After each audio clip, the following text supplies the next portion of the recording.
រៀនធ្វើ brown sugar ម្ដង2កែវតែម្ដងជាមួយនឹងកែវលេខ22អត់នេះតែម្ដងវិធីធ្វើគឺងាយៗមែនតើតោះឥឡូវយើងតាមដានអ្នកគ្នាជាដំបូងយើងត្រូវការជាមួយនឹងកែវលេខ22អត់នេះចំនួន2កែវហើយយើងត្រូវការជាមួយនឹងទឹក brown sugar នេះទឹក brown sugar នេះយើងត្រូវការបៀក30 ml ណាបងប្អូនអញ្ចឹងឡើយហ្នឹងបងប្អូនបៀកឲ្យសពកែវលេខ22អត់នេះមកព្រោះនៅពេលដែលយើងកូរទៅជាមួយទឹកកូរដាក់មួយទឹកកកទៅគឺរសជាតិរបស់យើងឆ្ងាញ់ឆ្ងាញ់តែម្ដងណាបន្ទាប់នេះយើងត្រូវដាក់គុជលើនេះបងប្អូនយើងដាក់តាមចំណូលចិត្តរបស់បងប្អូនត្រូវការណាអញ្ចឹងកន្លែងនេះយើងដាក់មកកែវ2វែកផងដែរអញ្ចឹងបើសិនជាបងប្អូនត្រូវការដល់3វែកតាមចំណូលចិត្តរបស់បងប្អូនណាបងប្អូនបើលើដាក់ចូលរួចហើយកន្លែងនេះបងប្អូនតើយើងដាក់រួចហើយក្នុងកែវលេខ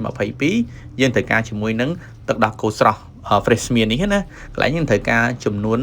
120 ml ផងដែរបងប្អូនចាក់ចូលកែវលេខ22អត់មកហើយកែវទី2ក៏ដូចគ្នាដែរបងប្អូនគឺយើងដាក់ទឹកដោះគោ fresh មាននេះគឺចំនួន120 ml ដូចគ្នាផងដែរបងប្អូ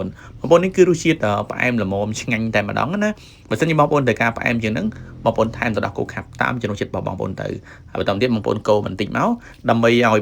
ទឹកដោះគោរបស់យើងជាមួយនឹងគុជចូលគ្នាគឺឆ្ងាញ់តែម្ដងបន្តទៀតយើងត្រូវការជាមួយទឹកកកបន្តិចមកទឹកកកនេះបងប្អូនយើងដាក់ឲ្យពេញកែវតែម្ដងមកណា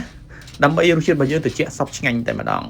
ពេលដែលយើងដាក់ទឹកកកពេញកែវកន្លែងហ្នឹងបងប្អូនយើងត្រូវការកូរបន្តិចមកណាព្រោះកាលណាដែលយើងកូររួចនៅពេលដែលភ្ញៀវគាត់បឺតទៅគឺត្រជាក់ឆ្ងាញ់តែម្ដងណាបងប្អូនព្រោះមិនពិបាកទៅដល់ភ្ញៀវនៅពេលដែលគាត់បឺតគឺអត់សូវត្រជាក់អញ្ចឹងបងប្អូនបន្ទាប់ពីយើងដាក់ទឹកកកពេញរួចហើយយើងត្រូវការទឹកដោះគោស្រស់ fresh មាននេះ15 ml ពីលើបន្តិចពីលើណាបងប្អូនដើម្បី